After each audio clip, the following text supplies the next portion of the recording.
like a cat, it was a present from my brother. I read a lot of books, but I couldn't see between the lines. I'll have another cup of coffee if you don't mind.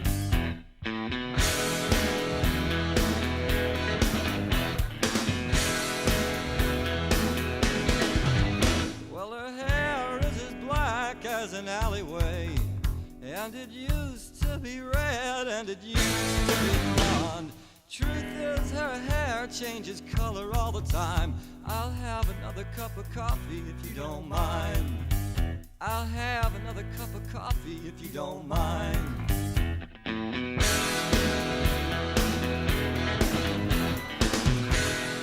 We are live. We are live. Look at us. Oh my gosh.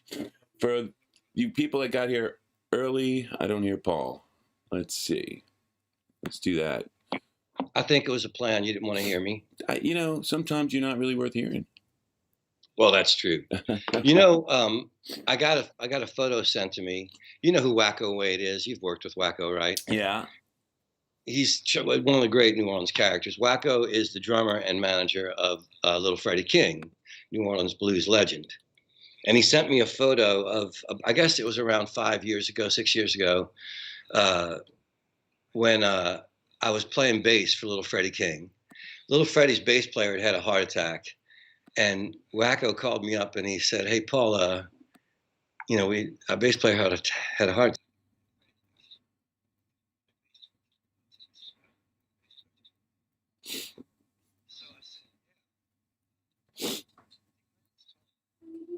Yeah, I think he is too. Yeah, why not? It is Michael Cerveris, and he can leave when he wants, and we know how to do this. You pulling him in now? Let's see. Let's see. So Paul froze for a second because he's answering. Oh, I guess I have to answer. It's me. It's me. It's me who has to answer. All right. Now we're Yes, live, and we're all on the whatever you call that thing. I'm sorry I didn't answer the first time. I was confused, and I almost didn't answer this time. But I thought if I didn't answer this time, you would go away. No, I didn't know. If I was supposed to do this now or what. Yeah, but I didn't want to interrupt your Freddie King story. Normally the guests join us at 9:40, but you being you. Oh, I see. That was why I said call it 9:40. I see, and it's 9:40 for me already. But I can go away and listen and. You might well hang out. We'll just start the festivities early with you. But I was telling a story about Little Freddie King when Wacko asked me to play for him. And so I go over to his house to audition because, you know, you still got to audition. It is Little Freddie King. You know, he's got some serious gigs. So it turns out that when Little Freddie was first starting out, he was a bass player. So he literally starts every song with the bass riff on guitar, and then he goes into the guitar. Well, I'm a rock and roll guy. If you play the riff in front of me one time, I'm going to play the riff, and I'm going to play the rest of the song because that's how rock and roll works. So that goes on for like 3 songs where he starts with the riff, I grab the riff, and I just grab it for the song, and Freddie's playing. And Freddie's smiling, he's having fun. Halfway through the 3rd song, he stops the song, and he looks at Wacko and goes, "See this man? This man's a bass player. He's playing the bass. That all over the next stuff, that ain't for the bass player. That's for Little Freddie King to do."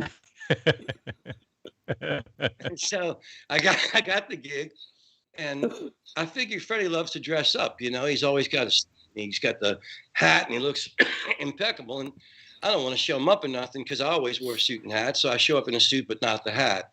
First thing Freddie says to me backstage, first thing he ever says to me, "Where's your hat?" So I started wearing. We're backstage one day, and he always liked to rock on his cane with his sunglasses on. You couldn't see his eyes, you know. He'd be rocking. We were in Houston playing a festival. It's just me and him. I said, "You don't drink anymore?" Freddie goes, No. I used to drink, but the doctor says, "One more drink could do me in." I said, "Yeah? You married, Freddie?" He goes, "Well, I was married, but I had to let it go after she stabbed me in the chest the 2nd time." I said, "2nd time?" He said, yeah, she's a lovely girl, but she shot me twice, and she stabbed me in the chest 2 times, and that's she meant business, and I had to let her go." So my lesson for this day today to all of us is sometimes you just have to let it go, man. Yeah, at least after the second At least the second murder time. attempt. Yeah, at least. So, here we are with our guest, Michael Cerveris, Mike. And Your overeager guest, Michael Cerveris. I forgot we had things we were going to talk about. We were going to talk about Michael will enjoy, actually. But I want to say before it all begins, because when I announce it on Facebook and we talk about you, you have to say two-time Tony Award winner, because that's very real. That's a tough racket, and to win a Tony once is a dream for a lot of actors. Twice is an amazing thing. And so that's how that's who he is. But I met him when he was performing in New Orleans in a movie called Cirque du Freak, which Mike happens to have seen, and was pretty surprised that you were Mr. Tiny. And I told him I've been slimming down since then. 500-pound fat suit in August is no the first meet New Orleans, Well, but it was a good, litmus test, because like if you can love it like that, then you know you're meant to be there. So he had a friend who was his dresser, Dana Embry, who's a friend of mine. And she lets me know that this actor on the movie who likes the message I get is going to come to my show at DBA. So I'm playing with Shamar, and I see this guy out there he's got a little fisherman's cap. He's dressed a little too nice, even though he's dressed down. I say, hey, are you the actor Dana told me about? And he goes, yeah. I say, I hear you like to sing. He goes, yeah. He's real shy. And I go, well, you want to get up and do one? And he kind of smiles. He goes, well, I don't really do that kind of singing. I said, do you write songs?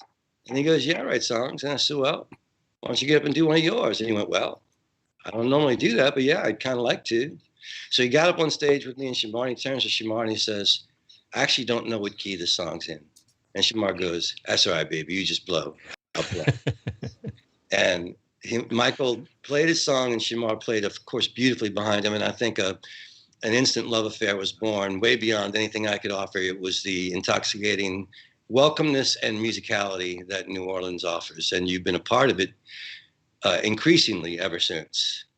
Yeah, I couldn't explain it any better than that. That's exactly what happened. I wasn't even on stage because I've heard you often say, well, Paul introduced me to the city. I just put you in the position for the city to embrace you, and it got out of the way. Well, you need somebody though to kind of like make that connection, and for me, you were always the guy. You were the the entry to everything. I met so many people that I have come to play with and come to know and come to just be friends with because of you, and because of also you were deep in the throes of 9 Lives. I didn't know it yet, but so you had you'd cast your net far and wide at that point, and were just kind of drawing in and lifting up everybody in the New Orleans musical community at that point. It was a special time for me in that, even before 9 Lives, coming out of Cowboy,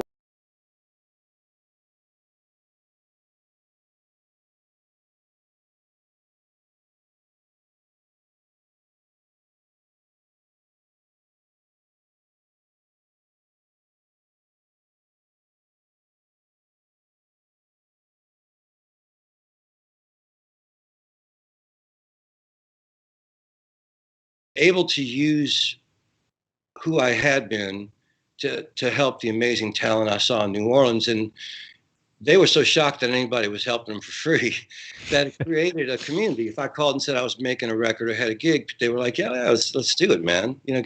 So for a few years there was quite a whirlwind of creative activity that I was a part of or in some way touched. And it was a beautiful time in my life. And 9 Lives certainly was a beautiful time in my life. The pinnacle of that, getting to, the pinnacle of you and meet you. In fact, Mikey doesn't know your career. I was naming the stuff you've done on TV and films because I knew he'd know that, The Observer and on Fringe and stuff. But I was unaware. Like, I'm a Broadway fan, but I'm an old guy. I know, My Fair Lady and, Right. Sweet Charity and stuff. And so I remember saying, look, would you sing on my record I'm doing? I remember saying, look, would you sing on my record I'm doing of 9 Lives? And you were like, oh, sure. What'd you have in mind? I said, well, would you be cool playing a man who's a woman? And you smiled and went, you really don't know my career, do you? Because you had played Hedwig and The Angry Inch. And, Yeah. I really was quite ignorant of your career, I'm sorry to say, and I later rectified that and had much respect. And I do have to ask you this though, because I did Your Honor, where I Yeah, was, yeah, which I watched just the other week. so I had one line, but I got to be there for 2 weeks and watch all these amazing actors and sit with them because of the virus situation. We were sort of quarantined from everybody, Right. masks, and you could strike up conversations, and each one had a very different way of performing and preparing for their scene. I found it just endlessly fascinating. Mart Turney was like watching a big leaguer who'd done it many times. Mm, Who didn't turn on the juice until the camera was rolling. right. It's there, and she was giving you pretty much half speed, and then when they said action, you were like, whoa. Right. And then the stage actors were pretty intense in rehearsals. But there was a guy there who you were friends with, who was one of the stars. And Michael. yeah, Yeah. what was his name? Um, I can't remember. Anyway, Yeah. he was the gangster father, and he was great. Now and I was impressed with his acting. But the thing I kept wanting to go up to him and say was, "Man, in Men in Black, when you played the guy who could see the present, past, and future in one moment, it was just such a poignant face you put on." And I just figured he probably wouldn't appreciate that of all of his achievements in his career, that I was most I don't know. by his character from Men in Black. I know, and Michael Stuhlbarg's his name. I bet he probably was delighted that was your point of contact. Oh, I or- couldn't. I didn't Oh, have you the didn't do power to do it because he was so serious, and he was kind of shy. He kept to himself. He would occasionally engage as he passed by the actor section, but he didn't sit in that section. And I didn't want to infringe on his space because he clearly was creating a space, or whatever it was he was doing. I didn't want to infringe, and I most specifically didn't want to infringe with what was likely one of the more frivolous roles in his career. I had the same problem with the woman playing his wife because she had played Iron Man's mother. Yeah. Had made more than one appearance in the Iron Man movies. Yeah. And a superhero fan, if you watch the show at all, we have a superhero review with Chicago Lou on Fridays. So it was really hard not to go up and go, I know you're an amazing actress and you're doing great in this show, but you are Iron Man's mother, and that was so cool. Well, I don't know. I mean, her name's Hope Davis. She's a Chicago theater actress too. She goes way back too. How do you feel when we bring up the Observer and Friend? Well, I was just going to say, like, that delights me when, earlier Mike was saying, so I didn't realize that you were an Ant-Man and Wasp. I was like, yeah, that's like one of the coolest things I've ever gotten to do. And it was, I mean, I actually was there for like 10 days or so, and we shot a bunch of scenes, like some huge, spectacular, this long chase scene through the streets of Savannah, Georgia, which was supposed to be Buenos Aires, with street vendors diving for cover and a motorcycle, with a camera on it, chasing me down this alleyway and stuff. All the stuff that never made it into the movie. But even my little 35 seconds of screen time in a Marvel movie is one of the most exciting things I ever did. Wow. So whenever anybody noticed me in it, I'm like, yeah, that's great. You were indeed the topic of our superhero review last week with Chicago Lou. And after that story, we may have to ask for a second appearance this week if you got a Friday, like a few minutes on Friday, where you could call in and do a Chicago Lou segment. I'd be happy to, because I'm proud to say that I have a foot in the Marvel universe and the DC universe. Who are you in DC universe now? And we Professor Pig. On Gotham, I played Professor Pig.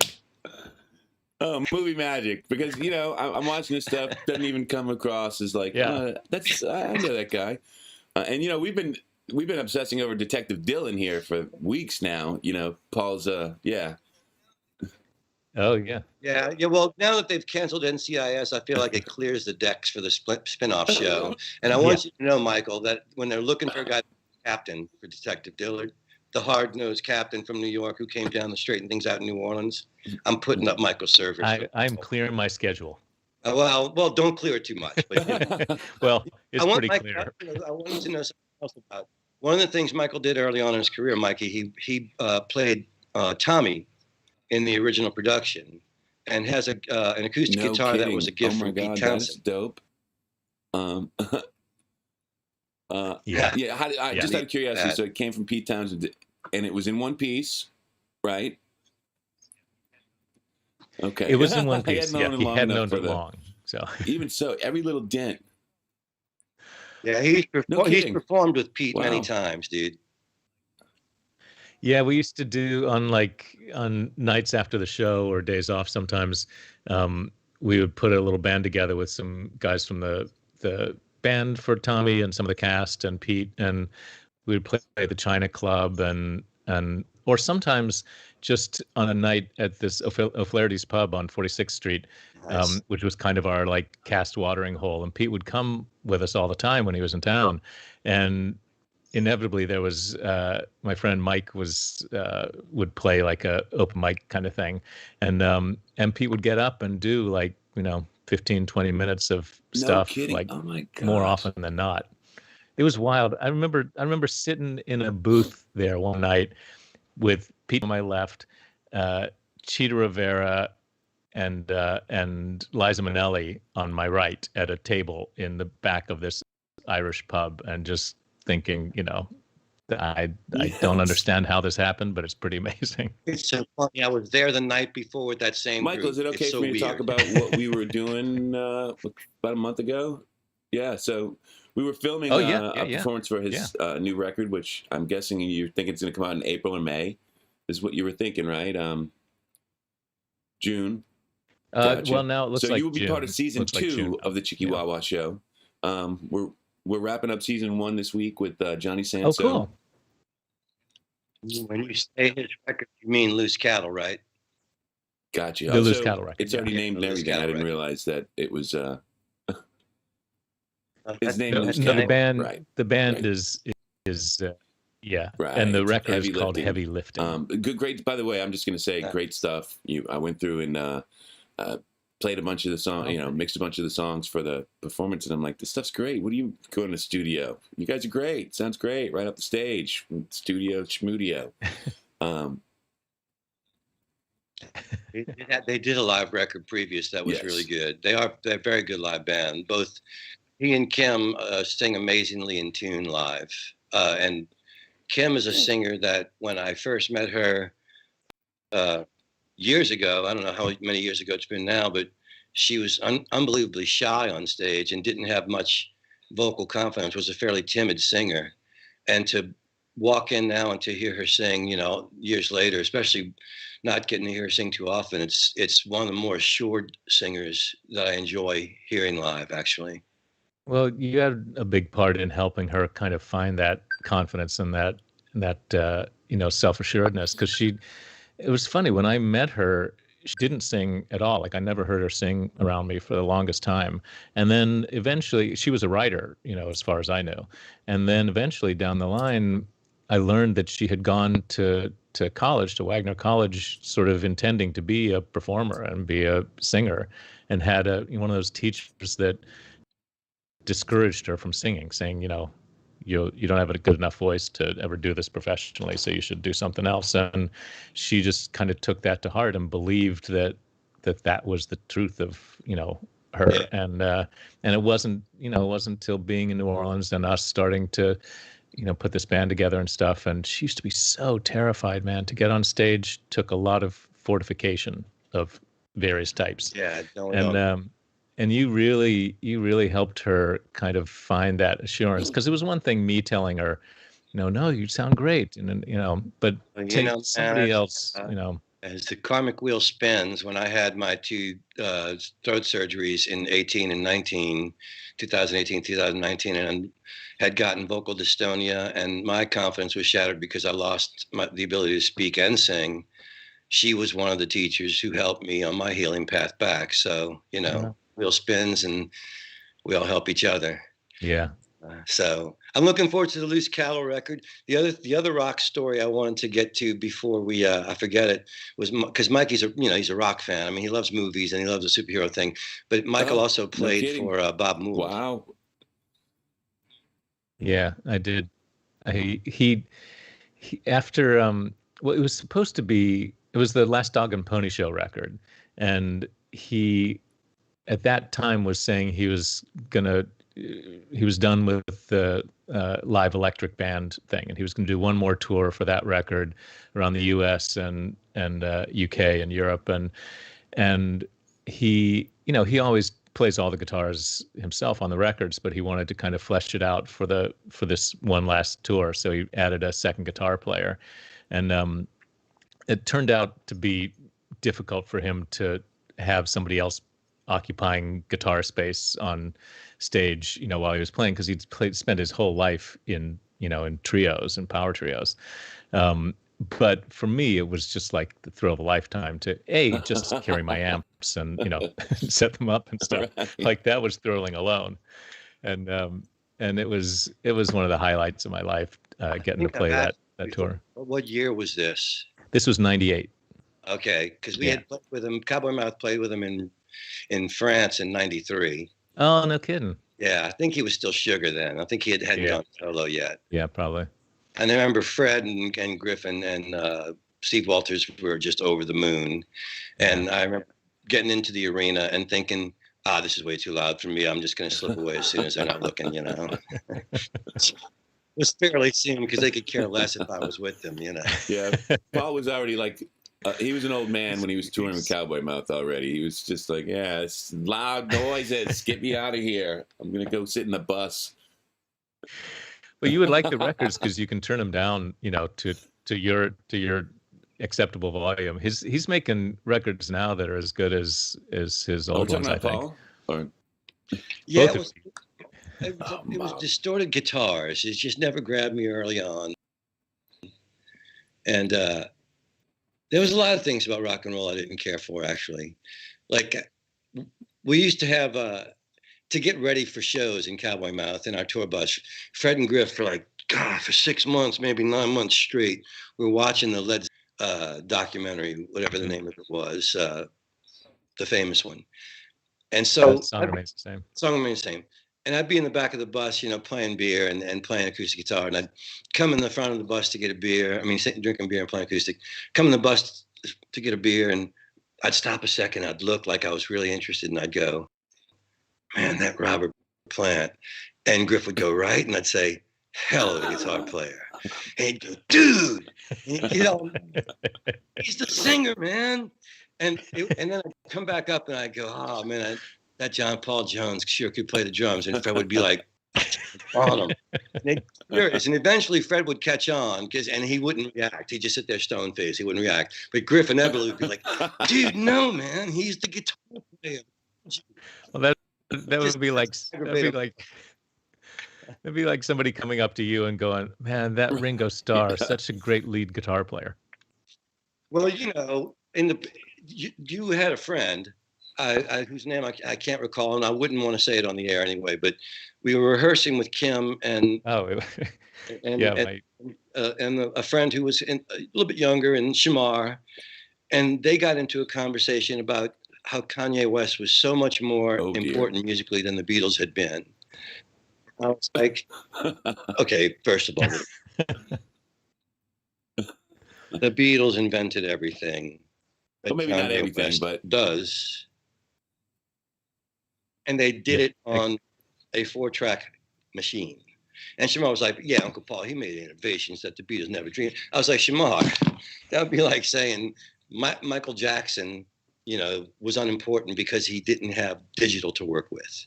Right. But Shamar didn't hear it, and they were young, and eventually I just had to go, kids. I looked at Shamar sadly, and I said, kids, you love them, you try to raise them right, you send them out to the world, and they come back like just this. To prove, Paul, that you're old, my grandfather, when I was 5 and 6 years old, he would do this game with McDonald's where he'd call it McDougal's.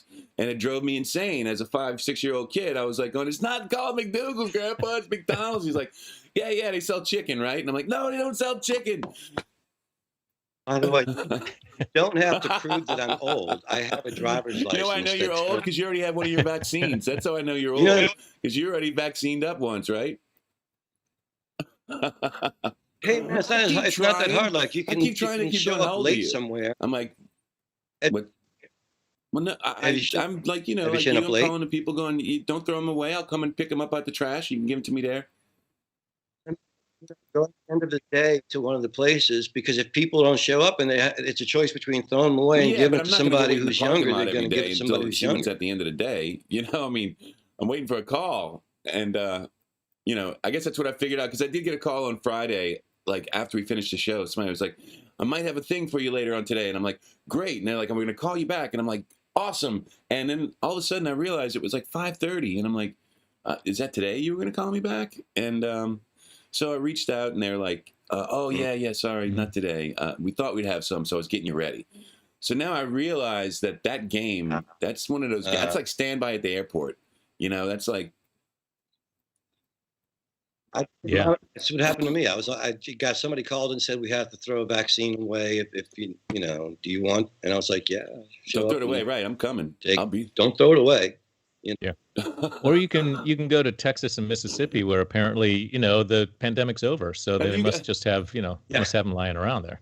The governor did, in fact, get his own shot Did he before he now? reopened the state. Yeah. Gee, so surprised. Yeah. No. Because don't No. Texas. In man. fact, you guys have seen the. I guess Yeah. it's going on around with that.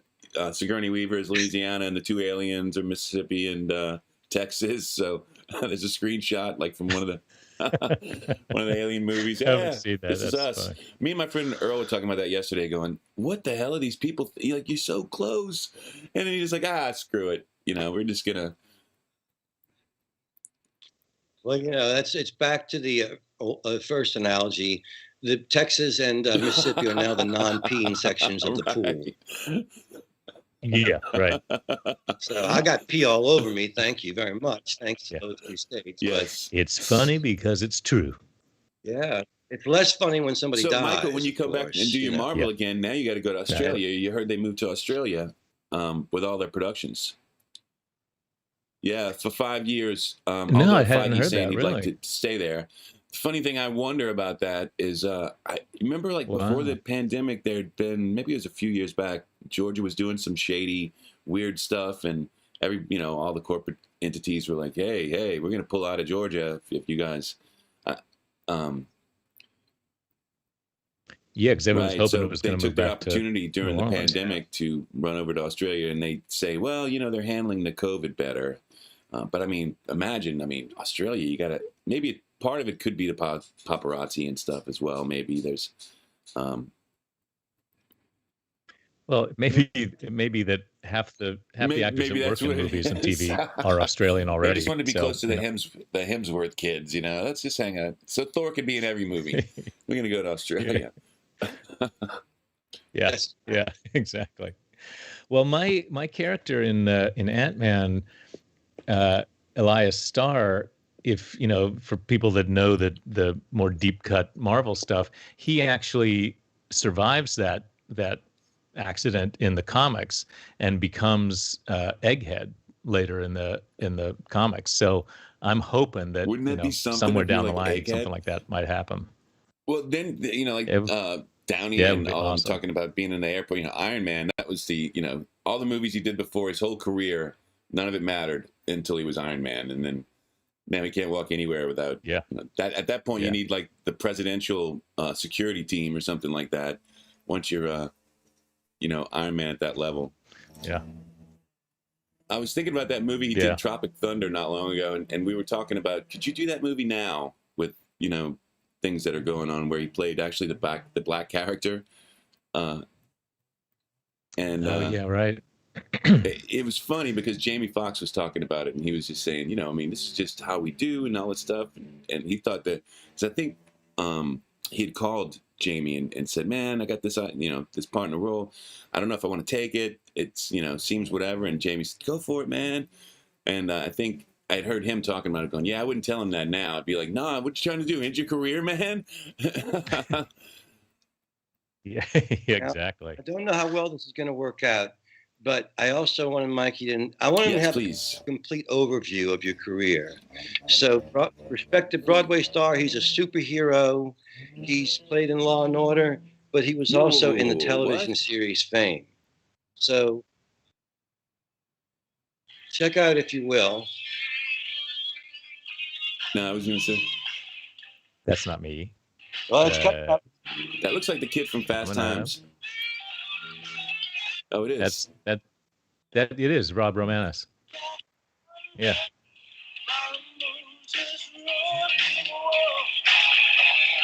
There's me making noise already. Wait, pull your screen up.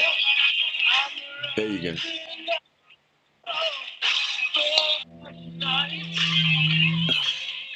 No kidding, that's There awesome. he is.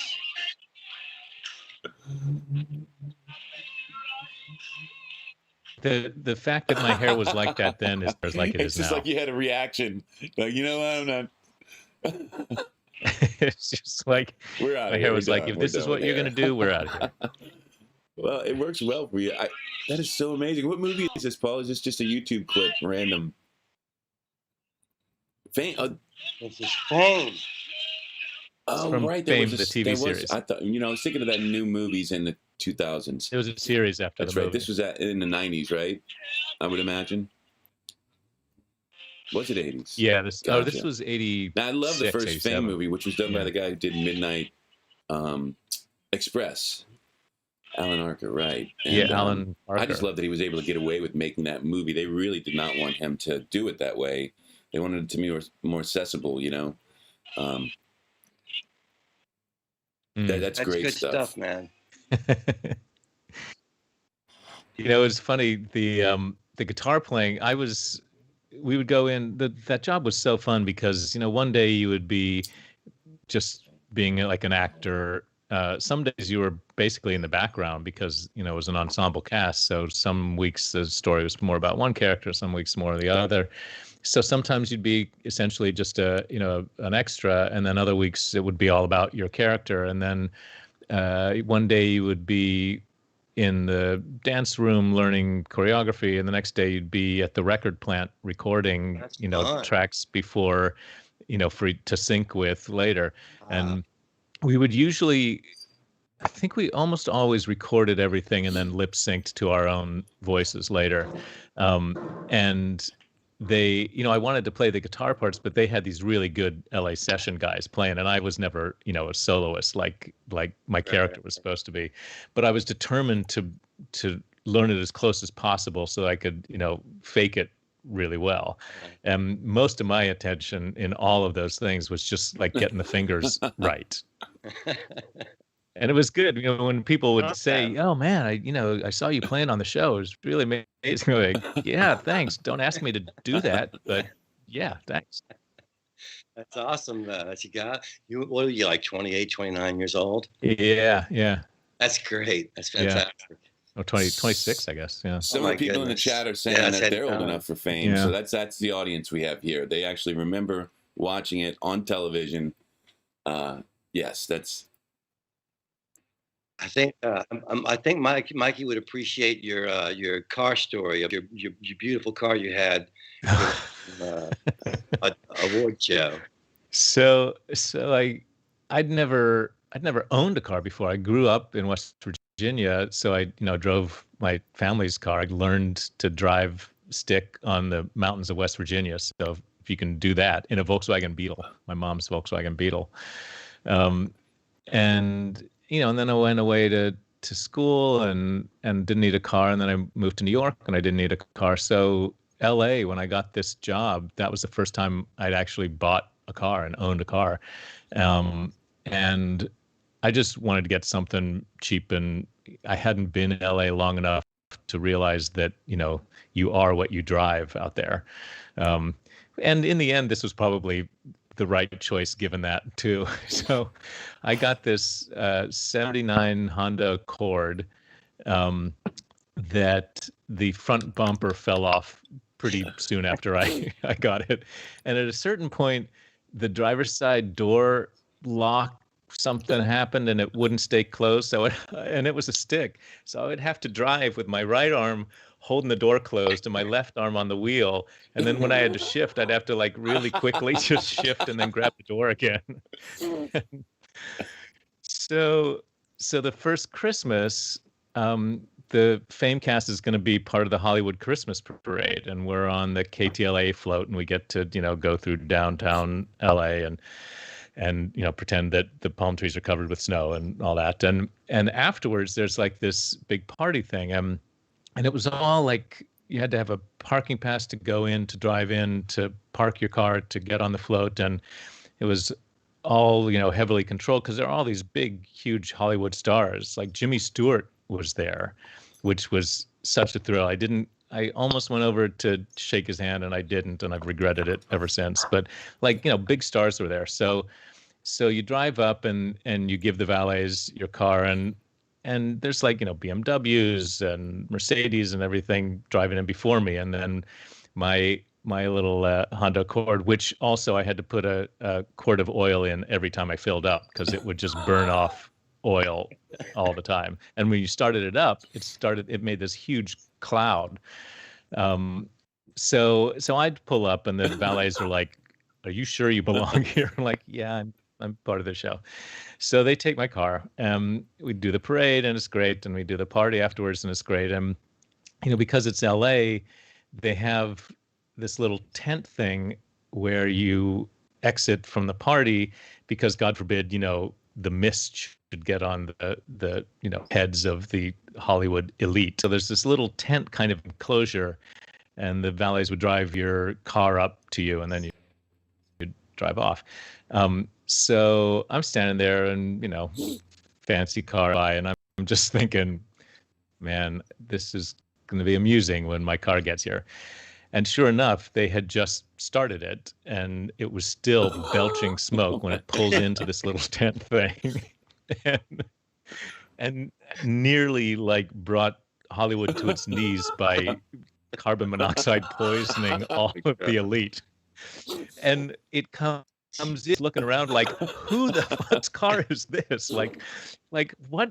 And I'm just like, yeah, that's my car. And I hop in, toss the guy probably far less than everybody else was taking. Keep it. I don't have time for change. And chug off. Yeah. I don't even want to be connected with this. All this shit happened the last time I parked here, man. What the hell? It's, it was fine. Who here doesn't have an insane car story? I had a car in the early days of my career. I guess I was in my early 20s.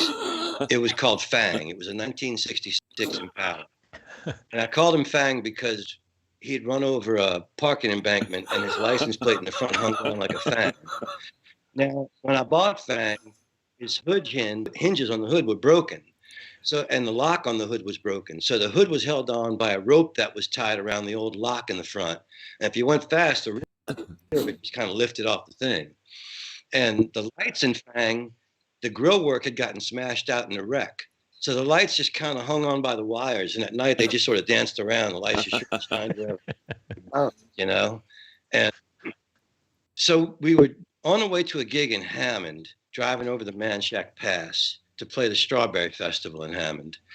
And somebody had forgotten to tie the rope back on the front of Fang when we stopped to put oil in, because he also burned a lot of oil. And we're over the swamp, and all of a sudden, I remember I wasn't driving. A friend of mine was driving my car. I was sitting up front, and the hood came up and shattered the windshield, and glass sprinkled on my face. And I was just like, "Ah!" And my friend was just cool as hell. He sticks his head out the window. Bobby Stevens, he just kind of pulls over on the shoulder, and we all look and go, "Wow, the hood's now bent. It's like bent, and our window's shattered." And so there's nothing to do. We got to make the gig, right? We're young. We got to make the gig. We can't just stop.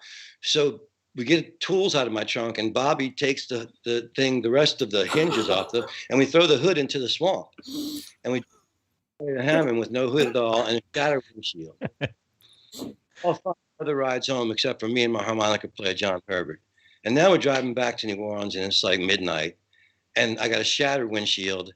I got no hood, and I got headlights doing this all over the swamp. And sure enough, state trooper pulls me over to the car, and I look up at him, and I'll go, "Is there a problem, officer?" And he looks down at me, and he goes, "Son, is there not a problem with this car?" And so I try to explain. It's like, "Man, I'm really innocent. I haven't had a thing to drink. I was over the swamp, and my hood came off, and it smashed the windshield, and I had to make the gig, and I'm just trying to make it home." And he's just shaking his head like this. He goes, "Where you getting off?" I said, "Right here, the next exit, Loyola," which I wasn't. It was the one after that, but whatever. And he goes, "All right, do me a favor. Drive straight home. buy a hood tomorrow.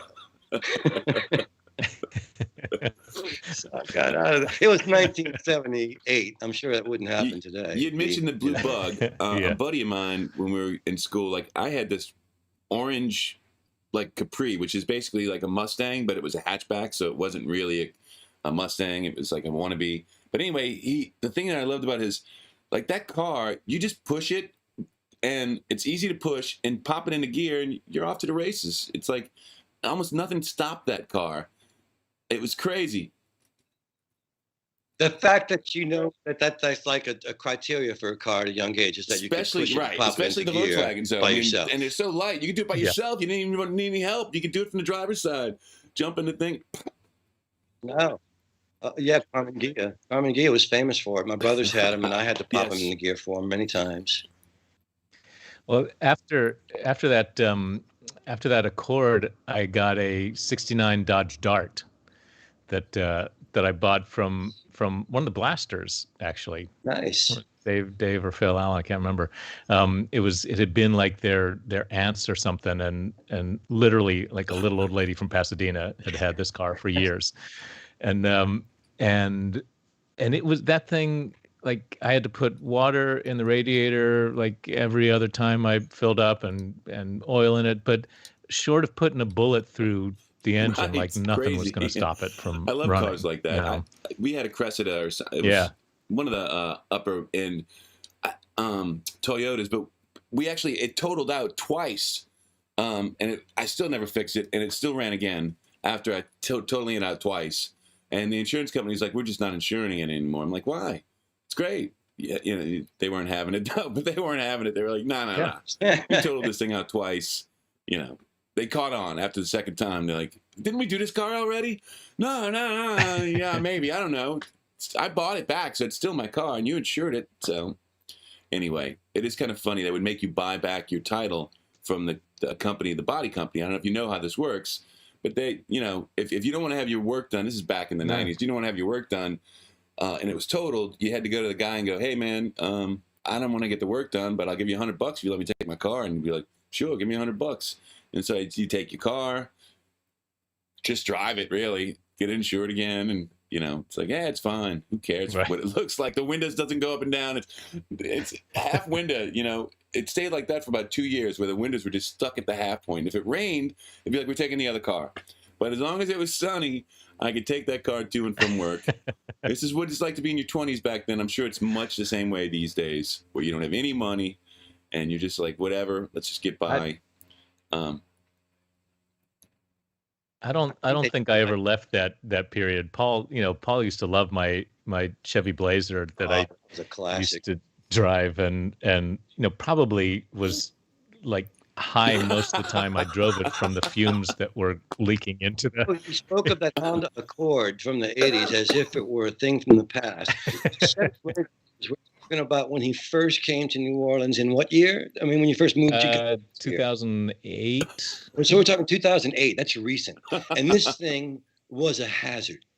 It rattled and it belched smoke, not just when you started it. It made it like you throughout coming down the street, because there could have been another car that looked like that, maybe. There's not one that's creating quite the cloud behind it, but that one. I will never undo my carbon footprint. That is. That car wanted you to know it had been here. Yeah. Well, because part of the reason I got it, and I got it like off Craigslist or something from some guy in Jackson, Mississippi. I took the train up to Jackson to buy this car, and like hoping that it was going to be good, because the story gets better and better. Otherwise I was going to have to wait another day for the train to come back. But so I got it, and it was great. But I mostly got it because I knew I was going to be leaving it on the street in front of my house in the Treme. Not interested. So I wanted a car where nobody was going to want to steal this car, and it served that purpose perfectly. But it also had leaks, so when it would rain hard, water would get in and collect in the floor mats. And I came back one time from being away for a couple months, and there was a plant like an inch and a half high, like growing at my feet in a fertile little bed. bed of green moss. And by the Oh way, my Michael, goodness. people can't That's appreciate great. the smell of a That's car that gets wet all the time. It's an amazing. It's like smelling Yeah. salts. I mean, as soon as you get in, you're like, well, I'm awake. I'm awake. Whoa. Yeah. yeah, Well, there's that's how I counteracted the the hallucinations from the fumes. there's nothing in nature like that smell because No. it's a mixture of nature with the rubber With tube socks. of your With tube car, socks. which is very natural. And tube socks, No, you thoughtful don't enough need to to. leave That's what some it's in there like. for the It's like- germs. It's like your car's a big tube sock. You're just sitting in a giant wet tube sock with plants growing, obviously. And Yeah, needless to say, I accepted very few rides in that car. I'm wondering, were they mushrooms? Yeah, now that I think of it, you were like, no, I'll walk. I'll meet you there. When we would go up to CC's Coffee all the time, and I would say, I'll pick you up on the way, and you're like, no, I'm good. I'm just Good, walking. I'm good. I broke a leg, By the but way- I'll walk. And meanwhile, everybody watching this right now from New Orleans is going, yeah, I know. And people from the rest of the country are like, I don't know what they're talking about. Well, fortunately, most of the people who watch, which we have about maybe 24 listeners, watchers, have either are from New Orleans or have been here many times for various festivals and musical events.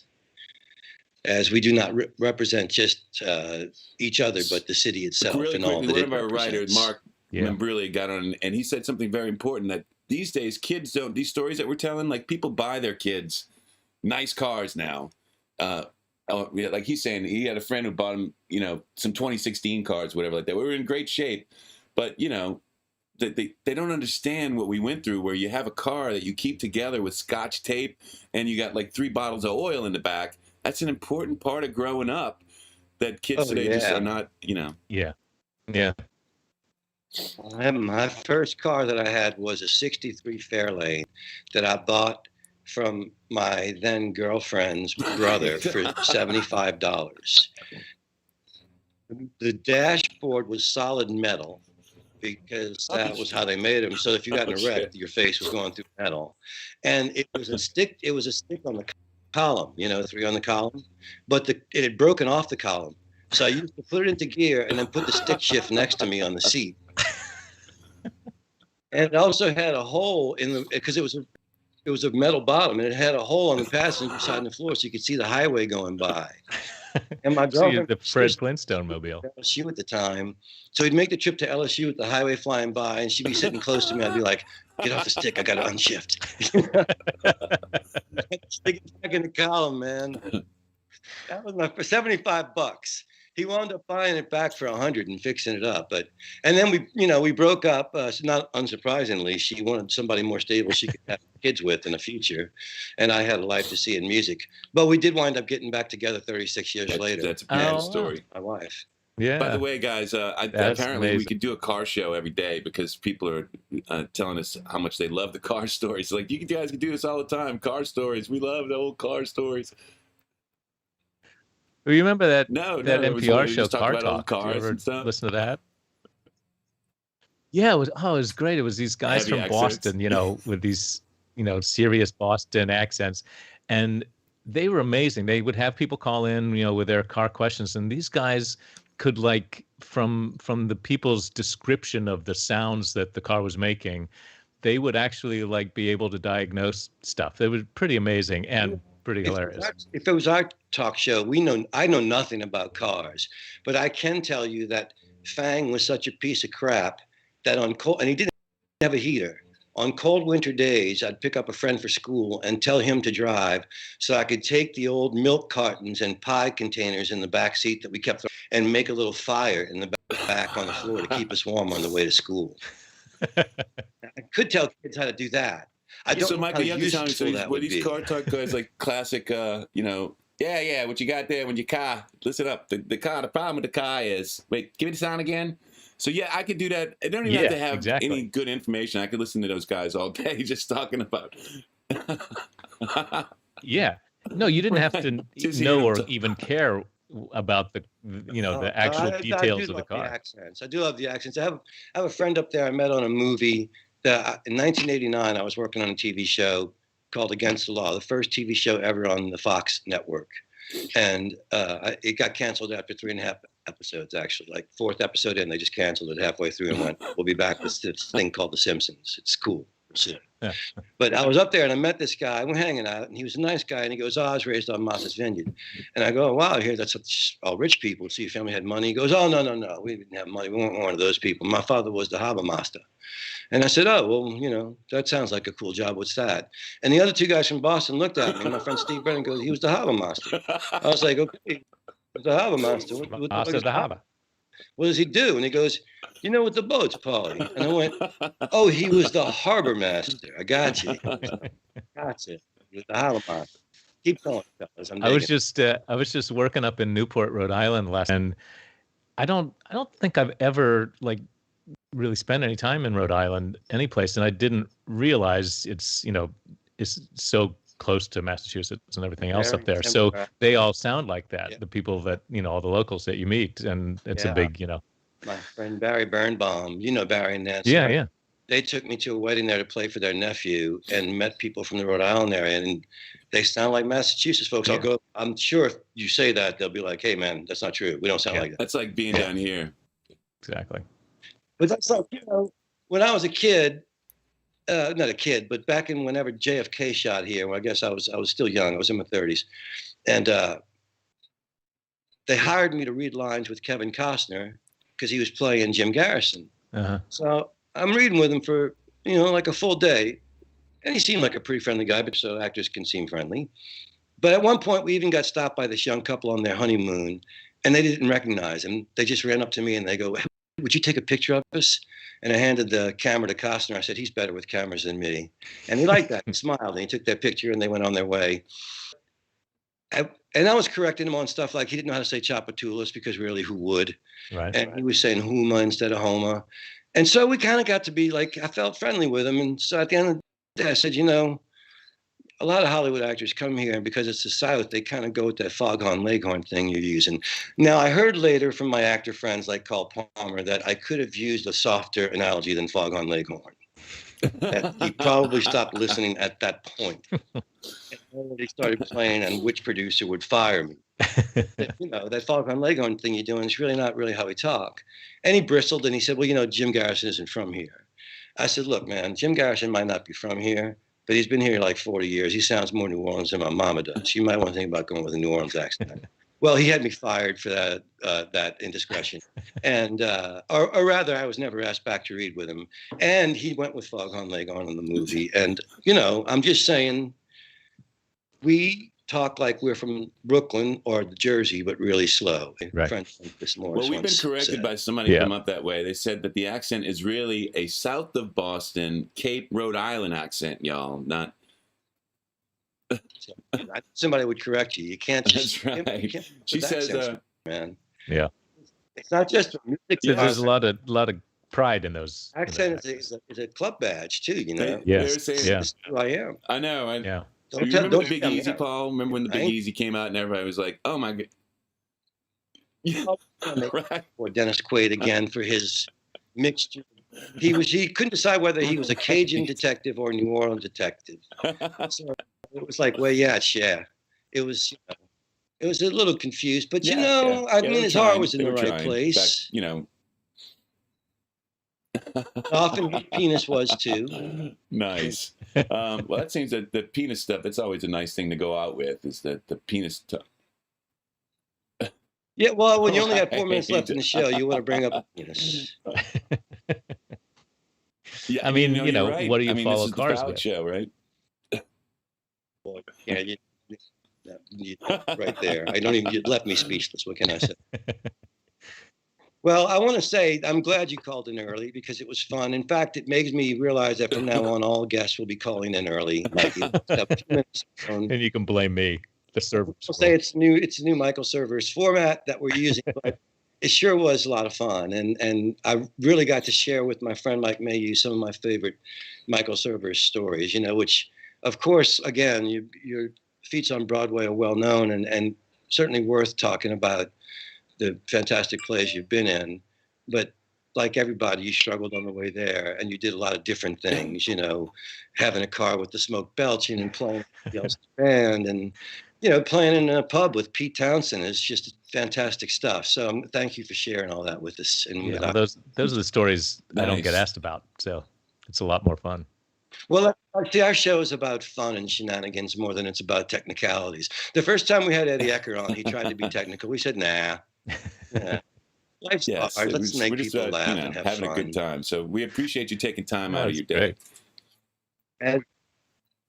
As Robert Plant from Led Zeppelin once said, does anyone remember laughter? I was just to say, and who doesn't like a good lead guitar player? Well, it's been fun, everybody. We're looking forward to seeing you guys again. Maybe we'll have Michael back at some point when his busy schedule, allows it.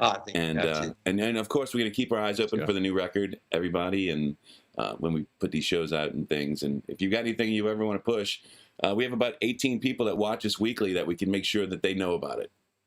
So. Well, that's going to quadruple our audience base there. So we appreciate everybody. Thank you so much. And I guess we'll see him on Wednesday, Paul. What day is it? Is it Monday? 2 minutes with Edwin on that day. We'll play some music, play out. Cheers, everybody. Thank you so much. Cheers.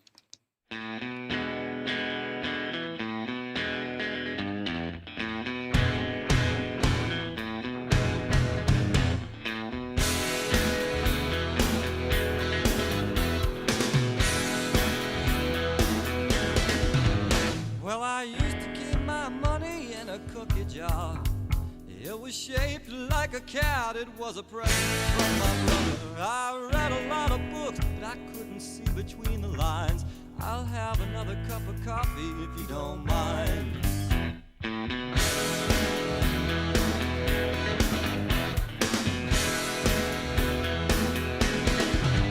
Well, her hair is as black as an alleyway, and it used to be red, and it used to be blonde.